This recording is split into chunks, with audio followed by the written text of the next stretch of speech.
Hello, I'm Dr. Joanna Kafarowski, and I am delighted to be here with you presenting a uh, lecture on food security, climate change, and the role of Inuit women in the Canadian Arctic. I'd like to express my gratitude to Sarah Muher and the Center for Global Justice for inviting me to speak with you today. And I'd also like to acknowledge that I live and work on the unceded or in the unceded territory of the Coast Salish peoples, and specifically the Lekwungen and Wasinach First Nations. And so now I will take a moment to share my screen with you.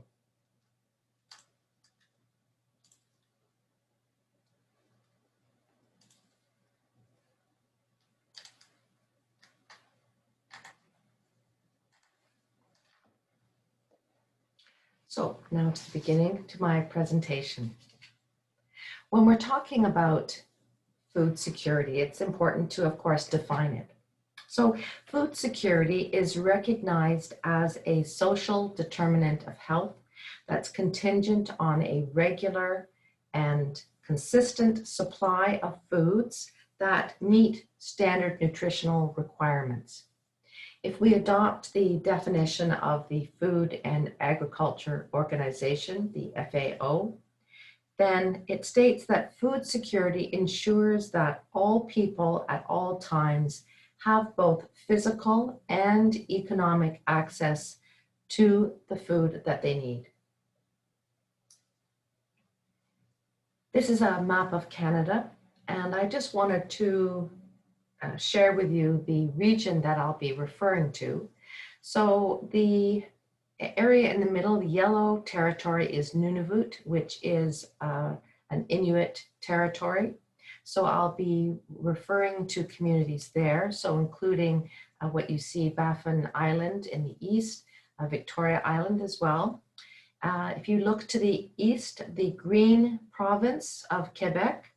So Inuit also live extensively in the northern section of Quebec, as well as the purple territory known as Northwest Territory. So Inuit also live in the northern section of this territory. When we're reading about or referring to food security, it's often considered to be gender blind. And this is despite the fact that there are differing roles held by both men and women in food production, in food gathering, and in food distribution. So adopting a gender-based approach to food security requires a recognition that there are different roles undertaken by both men and women. And it's also important to understand the way these roles are constructed and the constraint that both men and women feel in these roles. Reducing gender inequality rather, is an important part of the solution to global hunger and food insecurity. Within Inuit communities, food security is represented by access and availability to both traditional, or what is known as country foods, as well as store-bought foods. So according to the Inuit Health Survey, which gathers data on Inuit, at least 68% of all Inuit households in Nunavut territory are food insecure. So what this means is that at least 68% of Inuit households regularly go hungry. And this is an astronomical rate, particularly so when we consider that it is at least six times higher than the rate of other households in other parts of Canada.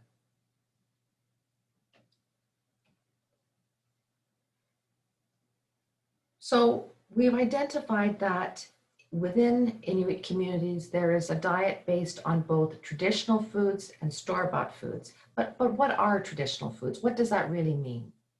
So here you have an image from about the 1920s of an Inuit woman eating some meat. And so the traditional diet is very much based on certain very specific food items, certain wildlife. And one of these is caribou. So caribou is the mainstay of the Inuit diet for many communities. As well, depending on where the community is located.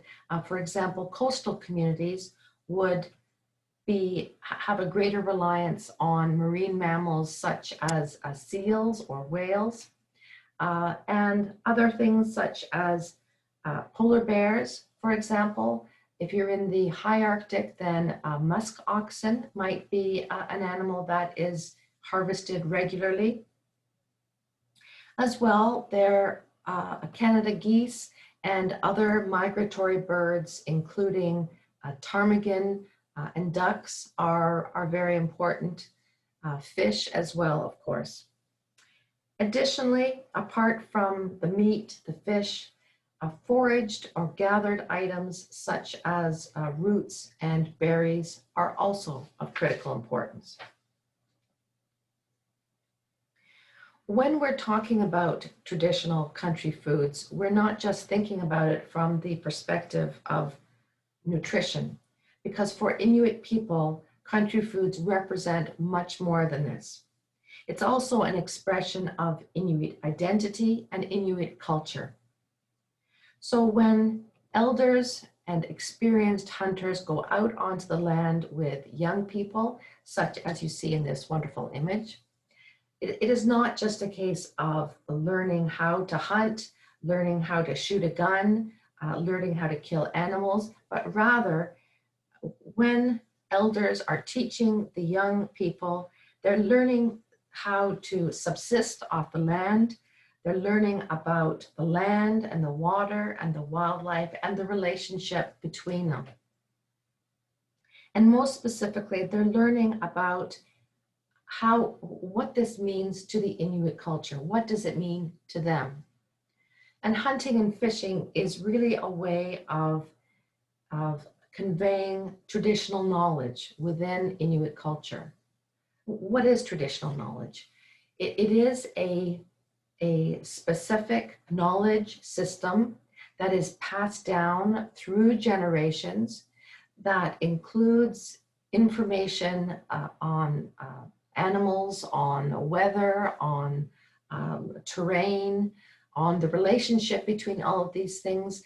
And it is knowledge that is gained over time and is very specific to the community and to the culture. So it's a very valuable, very personal and intimate knowledge system.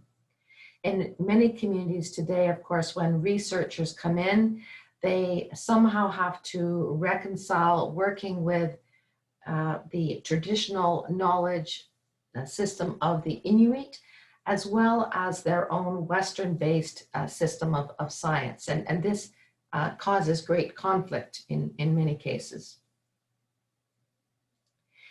So country foods are also a way of promoting and maintaining self-sustaining communities. So in this image here, you see two women working outside, carving up some fish and sharing in this experience. So we find that many, if not most, Inuit communities actually share their food amongst themselves. So it is not a situation where a hunter would go out, would bring back a caribou and then would keep it for him or herself. Rather, what happens is that the animals and the meat is brought into the community and is shared out, particularly amongst those who are the neediest. So, of course, elders have a very highly esteemed position within Inuit culture. So the meat would be shared with them, would also be shared with, for example, single mothers, people who perhaps are widowed or don't have a hunter in the family. So it is very much a communal activity. Additionally, it's a way of showing respect. So showing respect to the elders and to the other members of the community. So in this image here, you see a traditional ice house. In this one, it is actually located in Tuktoyaktuk, and it is a way of storing extra food. So for example, if the hunters go out and happen to have a really good day, bring back 3 caribou, and the community, the food has been shared out in the community, then there is extra left over, and that would be processed and stored in an ice house. So this is one way of ensuring that perhaps if the winter is coming, then that there's extra food that is there for the community in the future. So it's not only got, traditional foods have not only got this cultural benefit, but there's also these spiritual benefits as well. So in many cases, when an animal is killed, the hunter will give thanks for the animal who has given up its life for the hunter. When the animal is eaten, then the person who eats it would give thanks to the animal. So there is a very close and intimate relationship between the Inuit and the food that they harvest.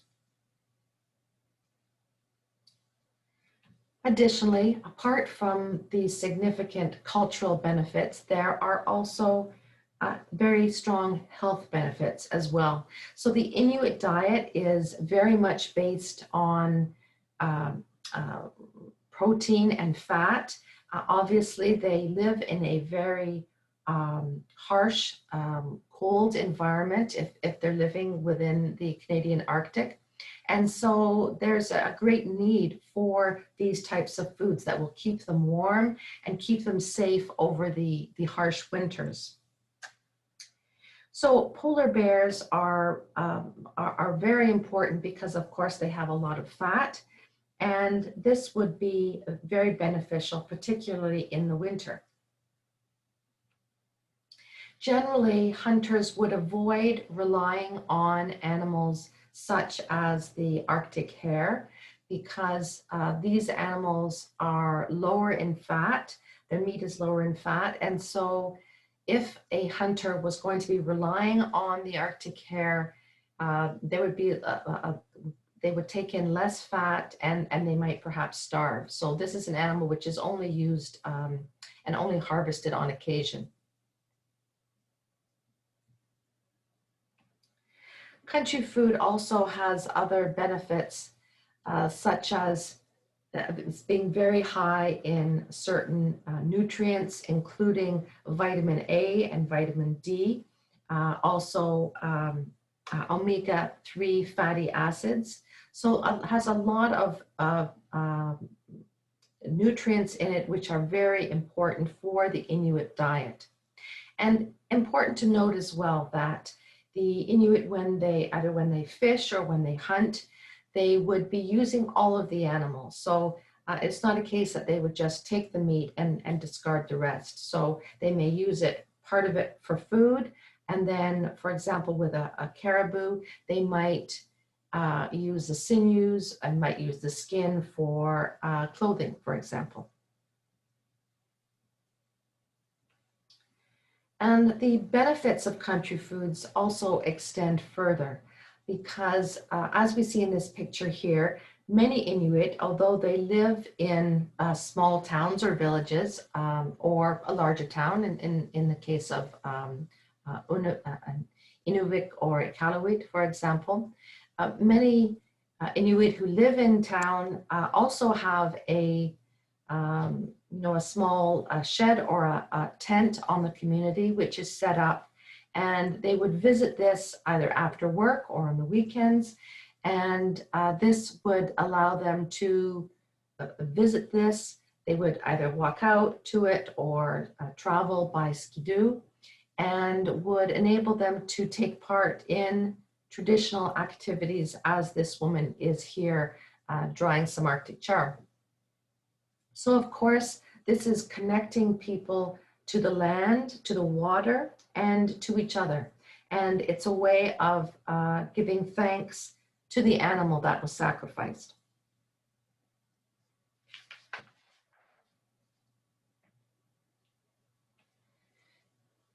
Also, in this image here, we see a young girl with her uncle cutting up the foods. And this is very common in Inuit communities. So I was privileged when I conducted a lot of research in the Arctic, that if you are lucky enough to be invited inside an Inuit home, then you would go into the kitchen and there would be large pieces of cardboard, as you see here, that would be placed on the kitchen floor. And then the raw meat would be placed there, the fish or large pieces of meat. And the family and extended family and friends would come around and you would carve up the meat. So it's a very communally based activity. And you can see in this image here a few knives. And although, of course, Inuit do use knives, what is more common is to use what's known as an ulu. So this is just a minor digression. And what you can see in the picture here is the ulus, which are women's knives. And I also have my ulu here, if you can see it, which is, you're looking at what the handle is made of, what the shape of the blade is. And by looking at these two things, you can identify where the location of the ulu has come from. So this is specifically a woman's knife and would be used by her to cut up the meat. So as I mentioned, not only do we have the traditional foods as part of the Inuit diet, but also the store-bought foods. So here we have an example of one food item, some green grapes. And you'll notice in particular the very high price. So this is for this one small bag of grapes. It costs 28 Canadian dollars, which is the equivalent of about 460 pesos. So it's extremely expensive. And in Canada, for the last few decades, the Canadian government has been subsidizing northern foods, but still the price is extremely high. This high price is due to the fact that the food items have to be shipped either by boat or in some cases they come by plane.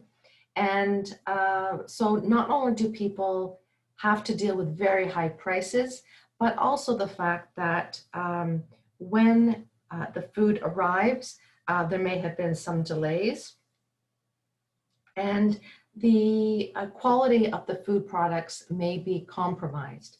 So the quality may be poor. Some of the food products may be expired, so past their due date. Also the fact that and here's a woman here showing just her bill and is emphasizing the cost of the items. But also another problem is that, of course, Inuit mothers want to give the highest nutritional value items to their children. And so if they're looking for milk, for example, or water or juice, they often find that the prices of these higher quality items are much higher than an item of poorer quality. So for example, the prices of milk, juice, and water are much higher than buying pop or carbonated beverages. So if a mother is, if her monies do not allow her to buy milk, then she has to buy pop. So this is a very difficult problem. Again, here you can see the price of this 4 liters of milk being $10, 10 Canadian dollars, which is approximately 175 pesos. So again, very high. Also, because the boats traveling to the Canadian Arctic may be stopped or may be delayed, and so this may result in food shortages. As you can see in this image, of empty food shelves. So many problems that contribute to food security, food insecurity in the Canadian Arctic. And lastly, there may be items that are of high nutritional value and may be affordable. However, they may be things that the Inuit are not familiar with. So for example, a cabbage, the vegetable, a cabbage, it is not in the Inuit diet, and they may avoid buying it because they don't know what to do with it, don't know how to cook it.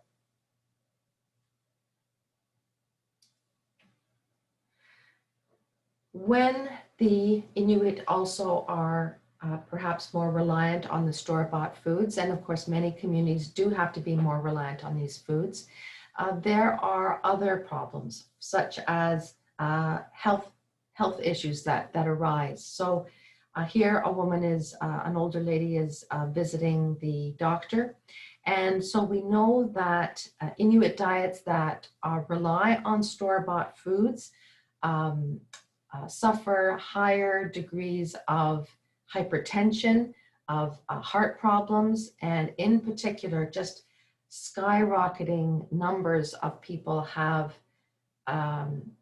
type 2 diabetes. So this is a huge problem in Inuit communities.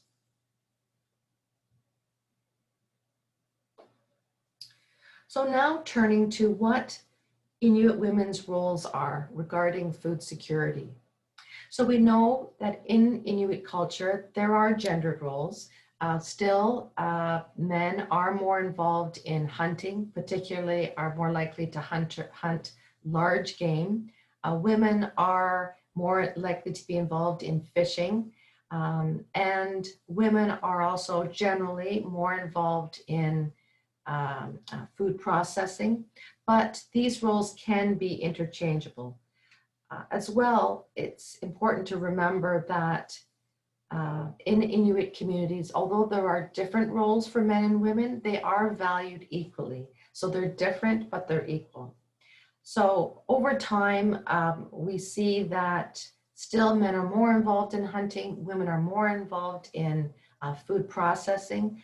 Women are also more involved in activities such as foraging for berries. So here there's this lovely picture of women out with their children gathering berries to supplement their diet. And also, although there has been a significant change in the labor workforce, because women are more involved in office work, working for government, in tourism, still there is still an adherence to these traditional roles. So now turning to the question of how has climate change affected food security in Inuit communities? So in this wonderful image of a hunter going out, facing the water with his harpoon, of course, we have all read about how climate change has affected different parts of the world. And we also recognize that it is the more marginal communities that, such as islands or the polar regions, which have been most significantly affected by climate change. And so when you get a culture such as the Inuit culture, which is still very much based on traditional practices, it of course stands to reason that these practices, these traditional practices, have also been seriously affected.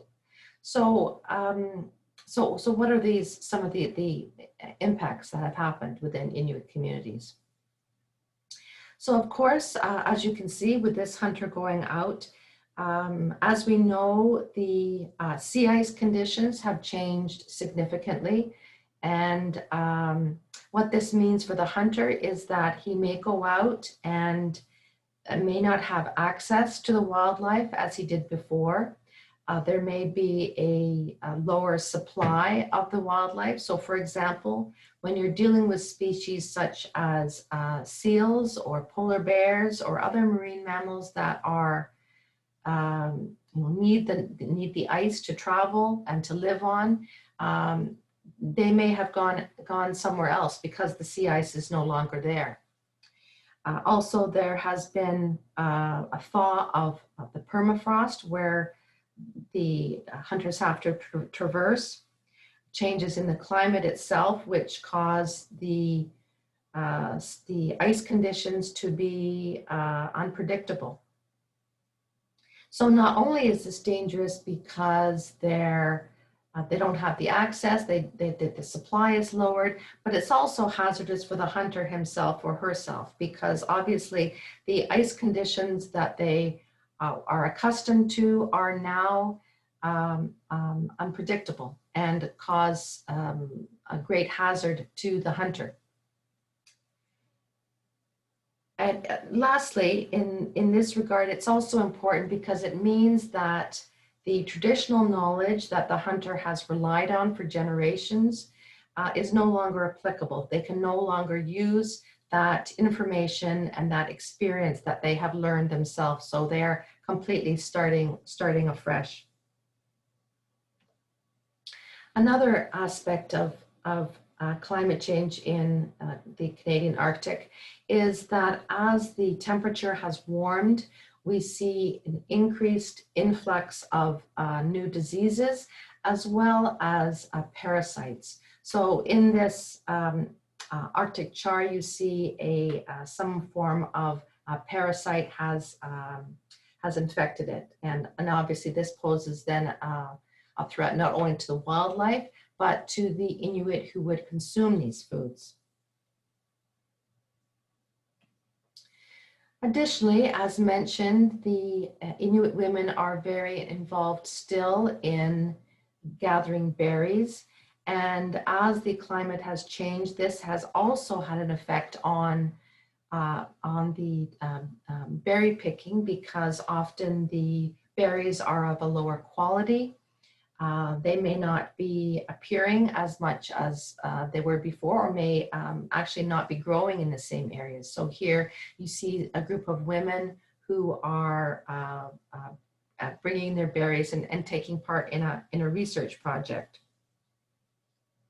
So as the ability to hunt and participate in the cultural practices of hunting and sharing and eating traditional foods is compromised, we also see then additional stressors, socioeconomic stressors that occur within the community. And these are very serious as well. So now turning to how have women specifically been affected by threats to food security posed by climate change. Within communities, we know that there is a direct correlation between food insecurity and poverty. So also we know that greater numbers of women and children live in poverty, and as a result, greater numbers of women and children are also living in food insecure households. Because the price of food is so high, women also report that they are often would pass on the more nutritious food to their children or their family, and would also give a higher quantity of food to their families. So when women are doing this, obviously their own health is suffering, but particularly if they are pregnant or lactating, then they are putting their baby or their fetus at risk as well.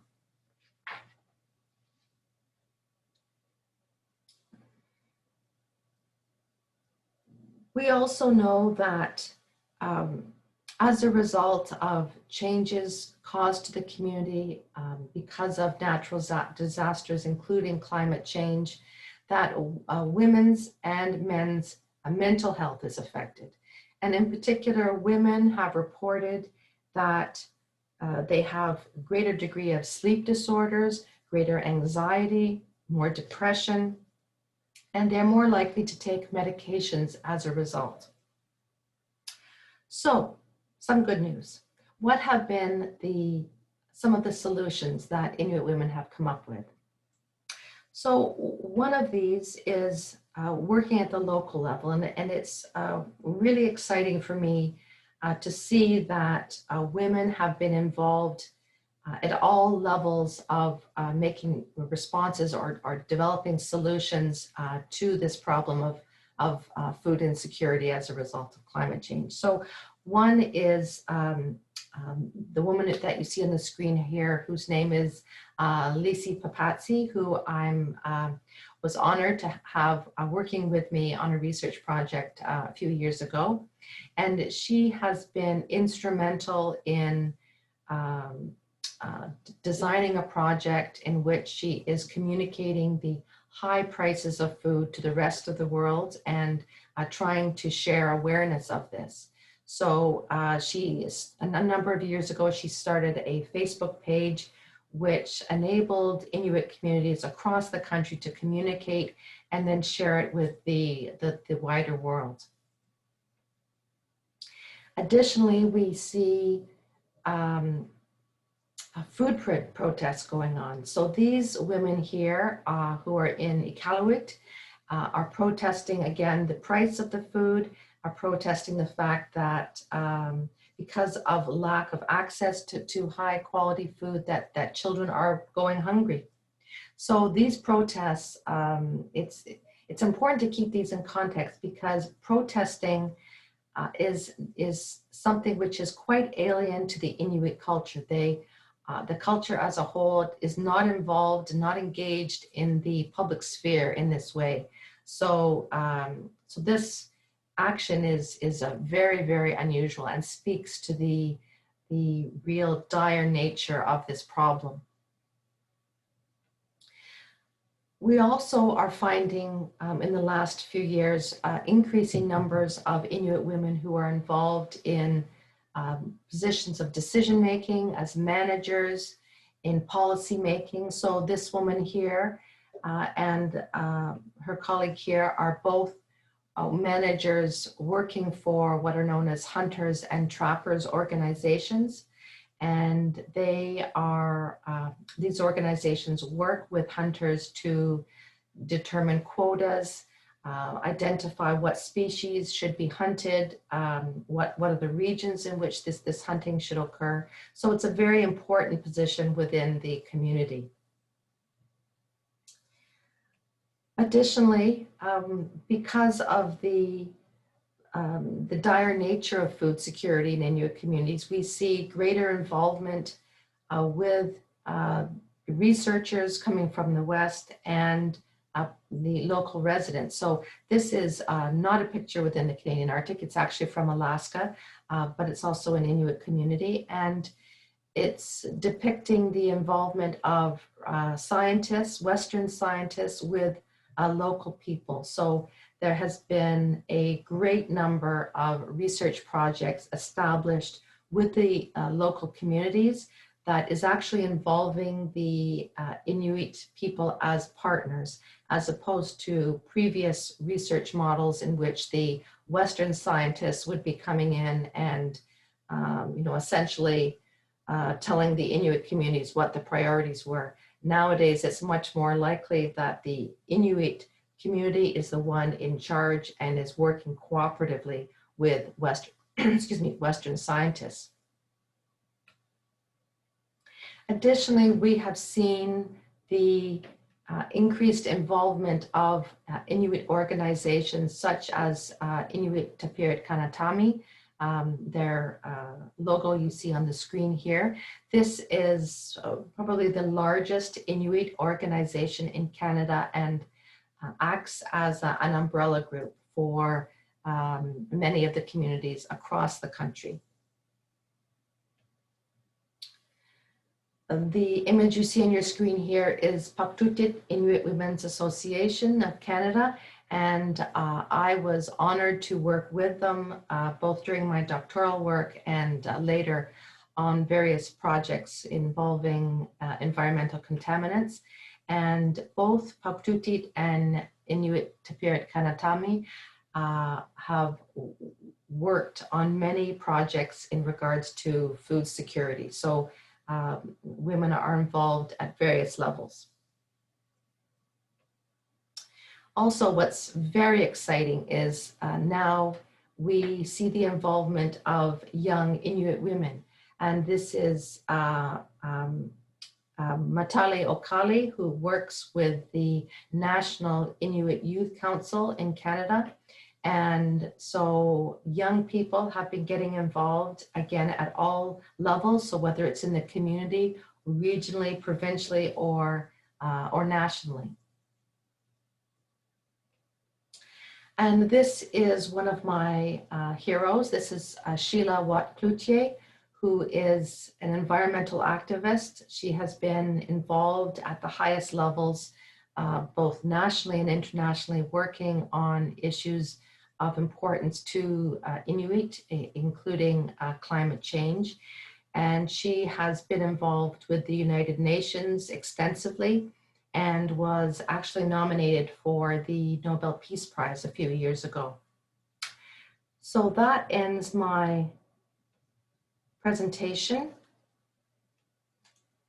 And I would just like to thank you for taking part. And again, thanks Samu Her and Center for Global Justice. And I hope you enjoyed this presentation. Thank you.